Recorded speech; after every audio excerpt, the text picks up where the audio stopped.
성경 말씀은 신약 성경 40쪽에 있는 마태복음 24장 10절에서 21절까지 10절 12절까지 말씀 제가 봉독하도록 하겠습니다.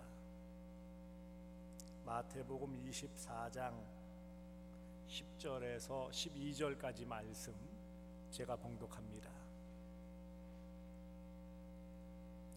그때 많은 사람이 실족하게 되어 서로 잡아주고 서로 미워하겠으며 거짓 선지자가 많이 일어나 많은 사람을 미혹하겠으며 불법이 성함으로 많은 사람의 사랑이 식어지리라. 아멘. 예수님께서 제자들과 또 모든 성도들에게 주신 이 종말 말세의 징조에 대한 내용들을 나누고 있습니다. 오늘은 그 5번째입니다. 징조들을 살펴보면 미혹의 시대, 종말은 미혹이 있는 시대라 그랬고요. 또 난리, 이런 전쟁의 소문들이 날 것이고, 또 처처에 지진이 있을 것이고, 그 다음에 미움을 받는 시대, 사람들에게 미움을 받는 미움의 시대다라고 말씀했어요.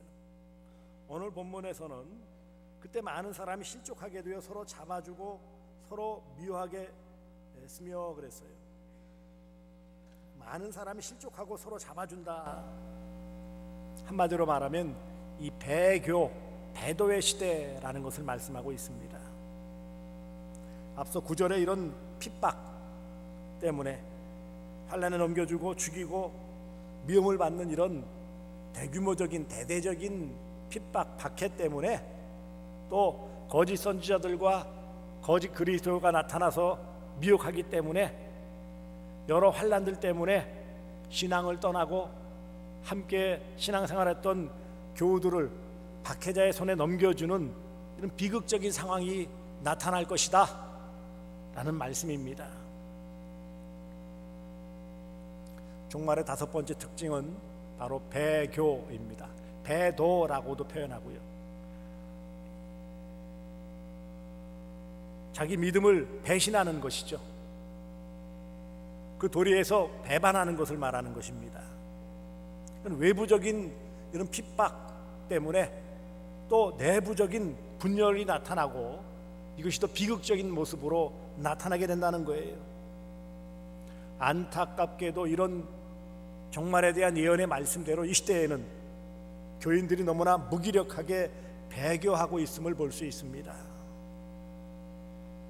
물론 배교가 이 시대에만 있는 특징은 아닙니다.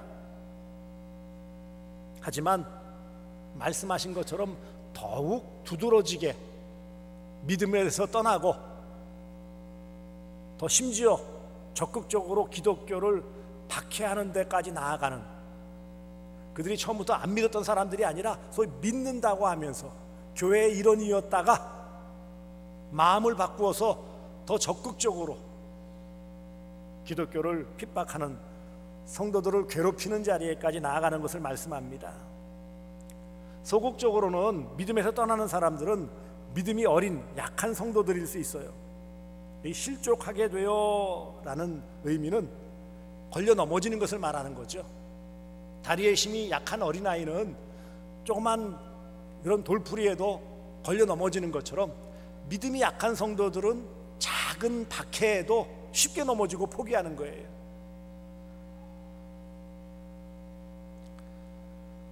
말씀드린 것처럼 이 마음밭, 씨 뿌리는 비유에서 나와 있듯이 돌밭이나 가시밭 같은 그런 마음 상태에 있으면 처음은 받아들이는 것 같지만 뿌리를 내리지 못하거나 조금 뿌리를 내는 듯 하지만 어떤 외부적인 박해, 핍박 때문에 포기해버리는 그런 모습을 말씀하고 있습니다.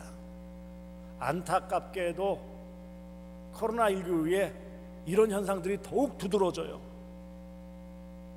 소위 비대면 예배, 교회당에 모이지 말고 온라인상에서 예배를 드려라, 부득이한 경우였었고 어쩔 수 없다라고도 할 수 있지만, 어쨌든 결과적으로 믿음이 약한 성도들은 충분히 교회당에 나와서 함께 예배 드릴 수 있는데도 불구하고 나오지 않고 옅어진 믿음 때문에 이제는 포기해버리는, 더욱이 더 나아가 한 걸음 더 나아가 사회적인 분위기가 기독교에 대해서 우호적이지 않잖아요. 소위 반기독교적인 정서들이 더 확장되었어요. 그렇기 때문에 믿음이 약한 성도들은 주저주저하면서 교회에서의 걸음을 돌려버리고 말았습니다. 두 번째 현상은 원래 가라지 같은 거짓 교인들이 있었습니다.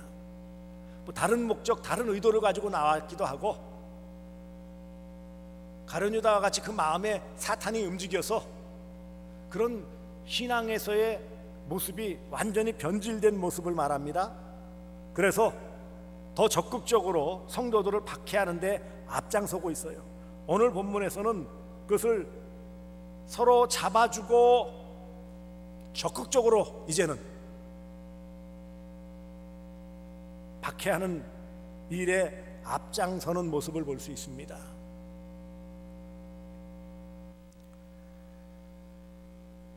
이런 모습들이 실제로 나타나고 있어요.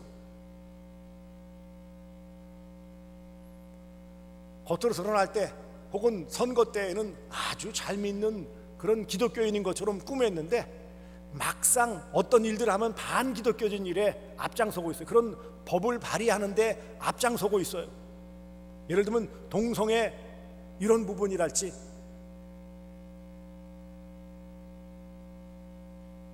이런 일에 오히려 더 적극적으로 앞장서는, 필요한 표만 얻으려고 하지 실제로는 교회와 성도에게 피해를 주고 더 적극적으로 어렵게 만드는 일에 앞장서는, 그래도 기독교인이라고 떳떳이 떠들고 있는 그런 부류의 사람들이 있어요. 또 안타깝게도 언론의 자유라는 것을 포장하여서 교회를 개혁하고 정화하는 데 앞장선다고 하는데, 물론 그런 기능도 일부는 있을 수 있지만 오히려 더 악한 모습으로 교회에 해를 끼치고 성도들을 혼란케 하고 목회자나 지도자들을 곤경에 빠뜨리는 그런 언론 매체들도 있습니다.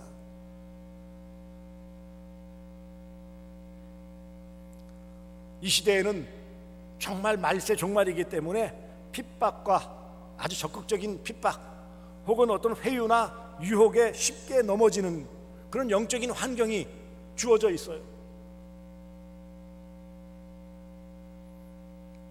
거짓 선지자들의 꾀임, 소위 이단이나 불건전한 단체들이 더 활개를 치고 있어요.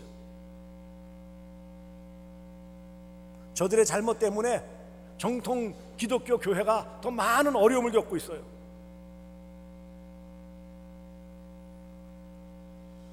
요즘은 보세요.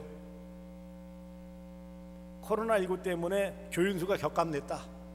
얼마나 이게 심각하면은 교단 우리 총회에서 매년 2월 말까지의 통계를 가지고 해서 교인 수를 다 분석하는, 출석 인원이 얼마 되느냐 이런 것들을 다 조사하는 교세 통계 보고서를 작성하게 되어져 있어요. 매년 2월 둘째 주일을 기준으로 해서 주일 낮 예배 출석수를 평균 출석수로 생각해서 보고하게 돼 있어요. 올해는요 빼버렸어요. 왜요? 안 되거든요, 통계가. 그랬다가는요 반토막 나거든요. 그래서 아예 그런 통계 항목을 없애버렸어요. 무의미하다는 거예요.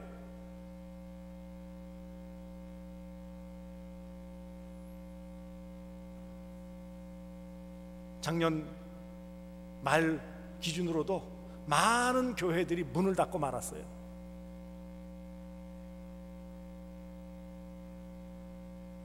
외부의 비난, 공격 때문에 위축되어서 아유 내가 이래다가 내가 많은 손해를 보겠다라는 그런 생각에 교회 발길을 끄는 경우도 있고요. 안타깝지만 기독교 내부의 어떤 분열 때문에 사실 이 대면 비대면 예배 때문에 아주 갈등이 많아요.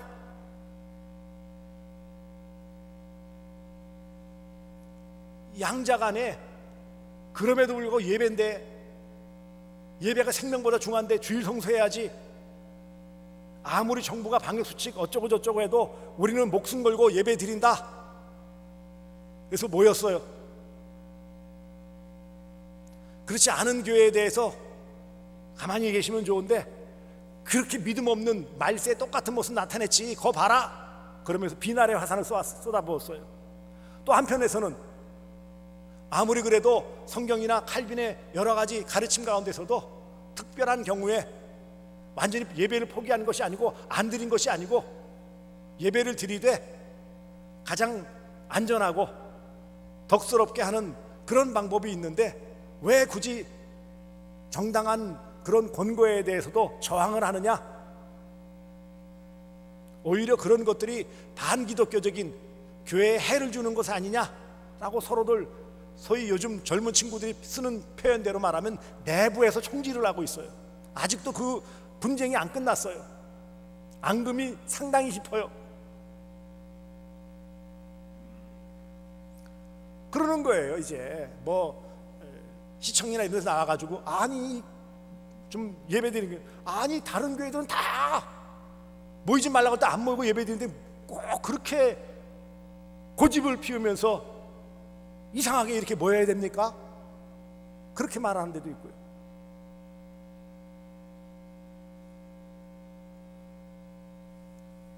분명한 사실은 이 시대에는 배교의 시대예요. 꽤 유명한 목사님, 은퇴하신 분이 또 듣기에 따라서 이상한 비대면 예배 안 드리고 대면 예배 드리는 교회는 또 이상한 교회다라고, 당이 지극히 당연한 것을 안 따라주는 비상식적인 교회라는 그런 투의 메시지를 던지는 바람에 또 많은 상처를 받게 되었어요.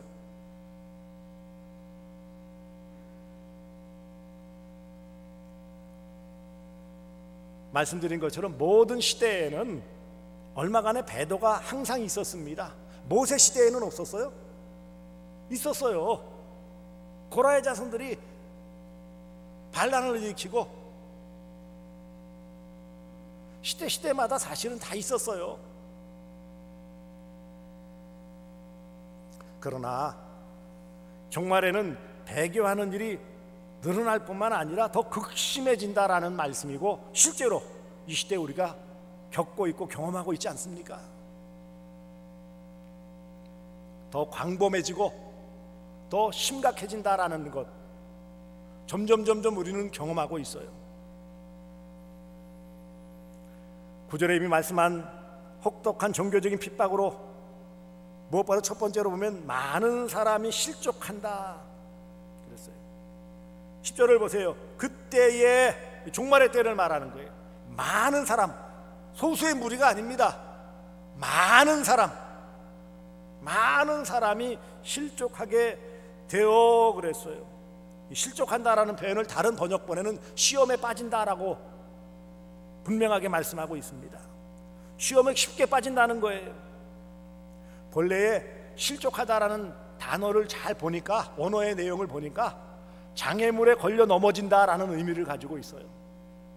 핍박이나 박해나 미움받는 것, 혹은 거짓 그리스도, 거짓 선지자들의 미혹, 그리고 여러 가지 내외부적인 환난 때문에 그것이 장애물이 되어서 훌러덩 넘어진다는 거예요. 자빠진다는 거예요.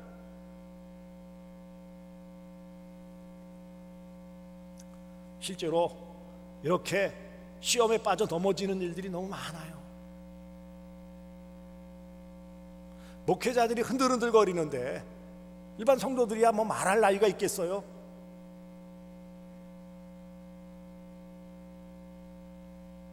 이런 시험에 빠지는 이런 일들이 있고요. 두 번째는 서로 잡아주고 그랬어요. 서로 잡아줘, 서로 잡아준다. 이 말은 뭐예요? 서로 고발하고 배신하는 이 악한 모습이 나타난다는 거예요. 단순히 박해를 피하기 위해서 동료를 고발하는 차원뿐만 아니라 자기 이익을 위해 교인들을 박해자들 손에 넘겨주는 일까지 나타나게 된 거예요. 일제시대 때 33인의 독립운동가 가운데 변절한 사람들이 참 많아요. 그들이 처음에는 독립운동을 했고 독립을 위해서 애를 썼던 사람들이에요. 그런데 시간이 흘러가면서 점점 어려워지게 되었어요. 그리고 일제의 일본의 회유, 또 공갈 협박, 가족들이나 여러 가지들 가지고 회유하고 또 협박을 했을 때 그런 외부적인 핍박과 더불어 내부적으로도 기대할 수 없겠다라는 마음에 스스로 무너지고 말았어요. 그래서 오히려 내부 고발자들 때문에 많은 사람들이 핍박을 받게 되었고 감옥에 갇히게 되었어요.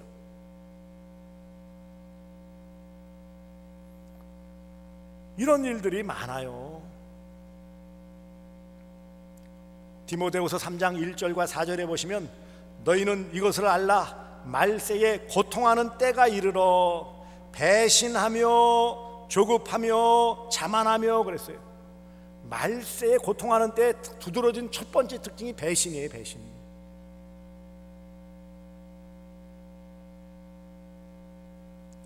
아예 안 믿는 철저하게 반대 입장에 있던 사람이 아니라 한때 함께 믿었고 한 공동체에 있었고 한 울타리에 있었고 같은 목표를 세웠고 같은 모습으로 함께 했는데 어느 순간 변절하여서 박해자들의 앞잡이가 되어서 더 악랄하게 핍박하는, 일제시대에도 뭐 고등의 형사 뭐 이런 사람들이 어떤 사람이에요?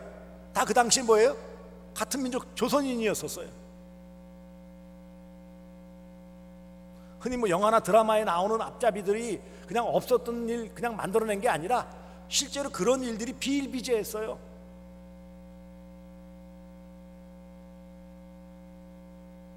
서로 잡아주고 고발하고 배신하는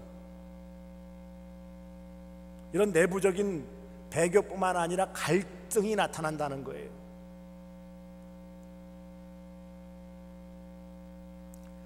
그래서 세 번째로는 어떤 현상이 나타납니까? 서로 미워하게 되었다라는 거예요. 서로 공동체 안에서 미워하는 거예요.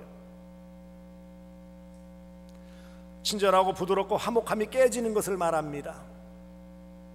미운 감정, 이런 악한 감정이 나왔으면 이제 그 공동체는 끝이죠.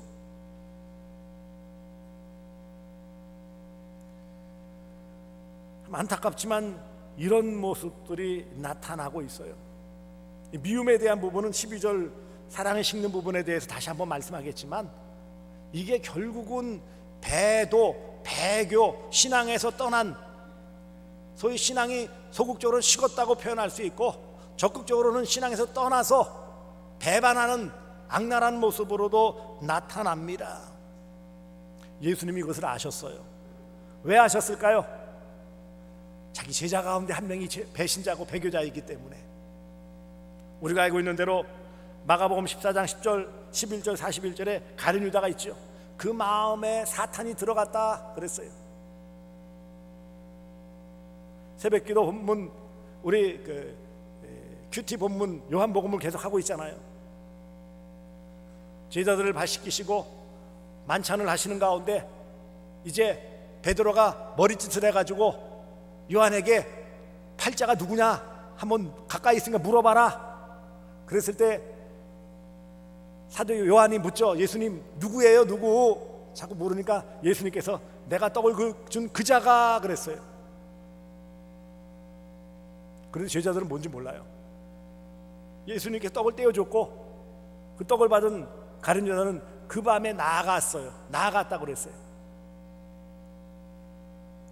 분명히 3년 이상 예수님과 함께 했어요. 여러 가지 말씀 다 들었고요. 모든 이런 놀라운 표적을 다 경험했어요. 종전까지 예수님의 발씻김 대상에서 예수님의 발씻김을 당했을까 안 당했을까요?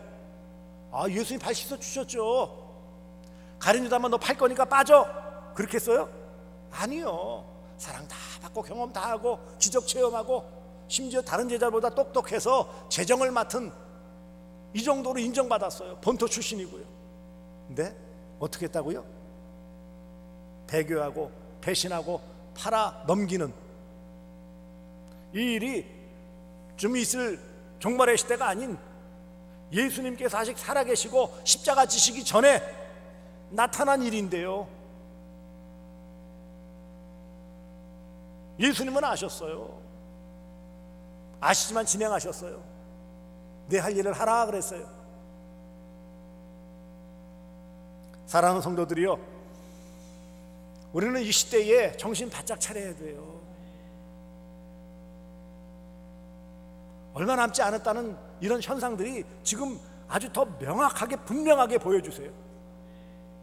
전에는 뭐 경제적으로 막 부유해지고 막 잘 살아지고 좋아지고 뭐 세계 10대 무역국 무슨 국 하면서 막 붕붕 뛰어지고 뭐 알아주고 뭐 이러는데, 교회도 기독교도 대한민국에서 제1의 종교가 되었다 통계조사도 나왔고, 교회 숫자도 많고 목사 숫자도 많고 신학교도 많고 막 붕붕 뛰었는데,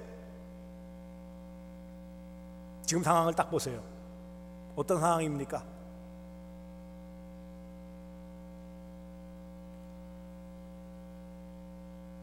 고신대 신학과가 미달되었고요. 그 다음에 고신 합신, 그 다음에 세 군데만 전국에 12개 공인되어지는 어느 정도 인정되어지는 신학대학원 가운데 세 군데만 정원을 겨우 채웠고 다 미달이었어요. 목사를 양성해서 배출하는 신학대학원이 대부분 미달이에요.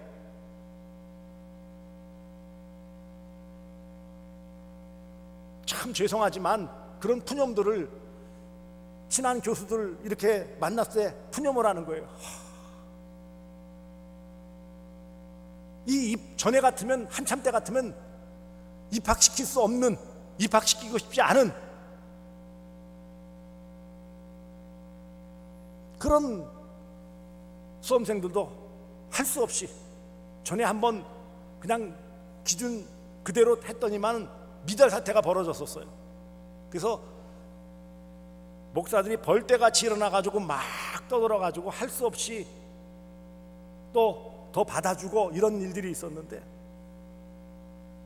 아마 그냥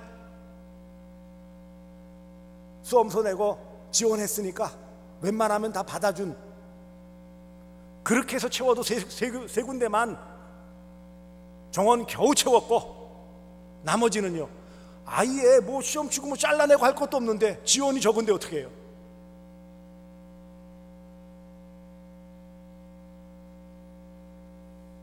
말세에 두드러진 특징이에요. 힘든 일 하고 싶지 않은 거예요. 욕먹을 일 하고 싶지 않은 거예요. 두드러진 일 하고 싶지 않은 거예요.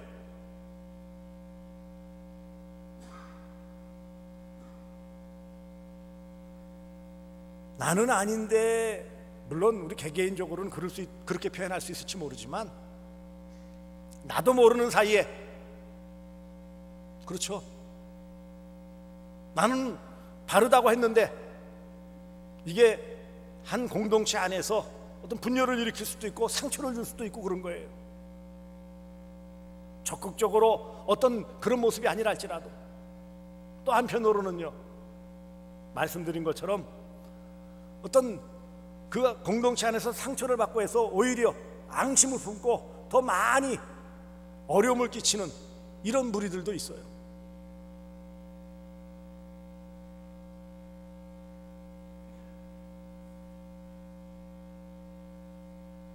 기독교를 박해하는 단체 가운데 줄여서 종자연이라는 단체가 있어요.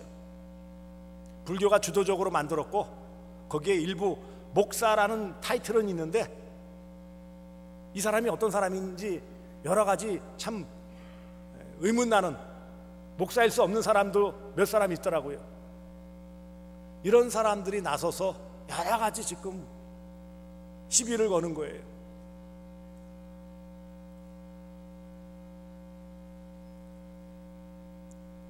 이런 악한 시대에 여러분, 우리는 분명하게 깨달아야 돼. 아, 주님 오실 때가 얼마 남지 않았구나. 이 배도의 시대, 배교의 시대에는 그냥 그런 안면 바꾸는 것이 손쉽게 나타나는구나 기억하시기 바랍니다. 이게 먼 얘기가 아니라 실제 가까이 우리 안에서도 나타나고 있고 외부적으로도 나타나고 있는 그런 일들이에요. 유독 더 그런 부분들이 나타나고 있어요. 제가 목요일마다 오전 오후에 저녁에 고려성경전문신학교 강의를 가는데 지난 목요일과 또 엊그저께 목요일 두 번에 걸쳐 가지고 제가 강의를 하는데 구청에서 나왔다고 조사를 하고 가는 거예요. 그래서 거의 강의를 1시간 해야 되는데 이걸 쓰고서 해보십시오. 얼마나 힘든가. 땀은 차죠. 이게 막 습하죠. 누군가는 고발을 했기 때문에 그렇다고 하는데 생각을 해보십시오. 뛰는 거 다 뛰고 밖에 다 해놓고 다 했어요. 근데 연거포 2번 나오더라고요. 근데 저녁마다 나름대로는 물론 누군가가 그거에 대해서 제보를 했고 또 자신들은 그 일이 자신들의 역할이라고 할 수 있을지 모르지만 그렇게 따져보십시오. 훨씬 더 지키지 않는 태반인 것이 있는데 안 그렇습니까? 자기들이 일하는 곳에 2m씩 띄워놓고 업무 보는데 한번 가보십시오. 세무서를 가보고 구청을 가보고 시청을 가보세요. 2m씩 다 띄워놓고 합니까? 그 사무실 업무 보는데 2m씩 띄워놓느냐고요? 안 띄워놓잖아요. 지하철 안에서 2m씩 띄워져 있어요? 안 그래요.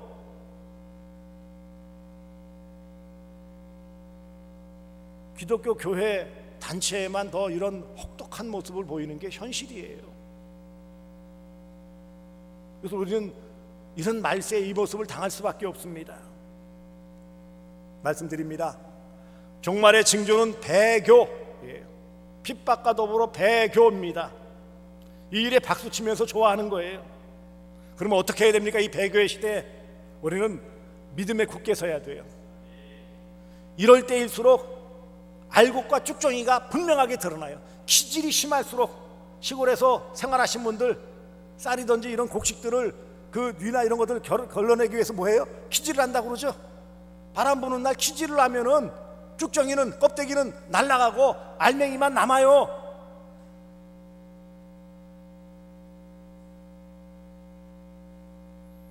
바른 믿음에 분명하게 서 있지 않으면 넘어질 수밖에 없어요. 날아갈 수밖에 없어요. 휙 날아가요. 그러면은 어떻게 해야 되느냐는 거예요. 은사를 구하십시오. 어떤 은사를요? 여러 은사를 구할 수 있어요. 방언이나 여러 가지 예언의 은사지만 특별히 이런 배교의 시대에 영적 분별력의 은사를 구하십시오. 영분별의 은사예요. 몰라요. 헷갈려요. 목사도 훅 넘어지고요. 신학교 교수도 엉뚱한 말을 하고 있는 시대예요.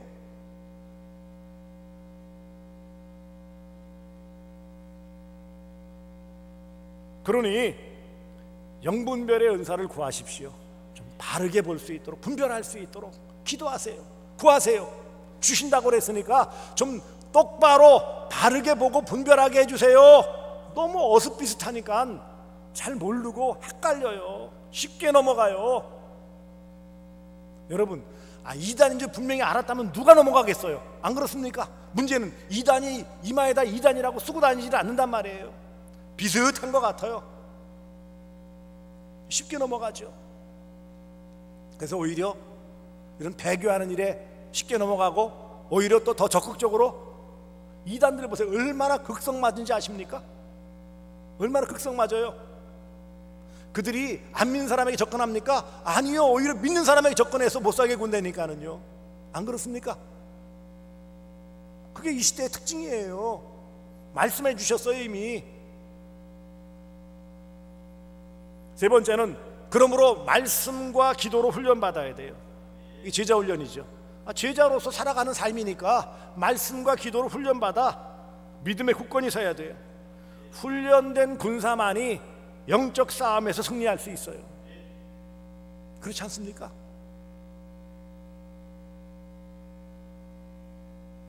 어렵고 힘들어도 더 말씀과 기도에 집중해야 합니다. 여러 가지 많은 프로그램 물론 안정되어지면 필요하죠. 하지만 그럼에도 불구하고 가장 기본적으로 가장 우선순위를 두고 감당해야 될 것은 말씀과 기도 훈련이에요. 성도답게 주님의 제자답게 훈련받아서 분별력을 가지고 바르게 서 있지 않으면 요즘 흔히 쓰는 표현대로 한 방에 훅 가는 거예요. 그냥. 그러면 주님께서 이 시대에도 아주 귀하게 사용하신다라는 사실입니다. 어둠이 깊어질수록 별은 반짝거리는 거예요. 이런 배교의 시대, 종말의 혼란스러운 시대에도요, 믿음으로 바르게 지키는 성도는 가치 있게 사용되어진다라는 사실이에요. 그냥 두루두루 섞여가지고 그냥 휩쓸리지 않아요. 쓰임받을 때 제대로 쓰임받아야 되지 않겠어요? 오늘 말씀 다시 읽습니다. 그때 많은 사람이 실족하게 돼요. 그 많은 사람에 우리가 들어가지 말아야 돼요. 서로 잡아주고 이런 비극은 우리 신앙공동체인 교회 안에서는 있어서는 안 돼요. 서로 미워하겠으며 미워하지 말아야죠. 사랑으로 품고 기도하고. 그러면 이런 종말의 시대에도 하나님께서 우리를 지켜주실 것이고 우리를 멋지게 쓰실 것이고 우리를 위해 상급을 예비해 놓으시고 주실 것입니다. 배도의 시대, 갈등의 시대, 믿음에 굳게 서서 주님의 제자로서의 삶을 잘 살며 영적인 분별력을 가지고 잘 분별하여서 하나님 보실 때 합당한 믿음의 삶을 잘 살아가시기를 주 예수 그리스도의 이름으로 축복합니다. 기도하겠습니다. 사랑의 주님, 정말 이 말세의 시대에 배교, 갈등이 많이 나타난다고 말씀했습니다. 많은 사람이 실족하게 되어 서로 잡아주고 서로 미워하는 교회 내외적으로 이런 어려움들이 있다고 했는데, 그럴수록 우리가 믿음에 굳게 서서 영적인 분별력으로 잘 분별하며 주님의 제자로서 말씀과 기도로 훈련받아 그 모든 마귀와의 영적 싸움에서 승리하게 하여 주시옵소서. 우리의 신앙공동체인 대구 서남교회 또 속한 성도들이 이런 귀한 성도들 되어질 수 있도록, 이 말세에도 가치를 발할 수 있는 성도들 될 수 있도록 은혜 베풀어 주시옵소서. 예수님의 이름으로 기도드리옵나이다. 아멘. 다 함께 찬송가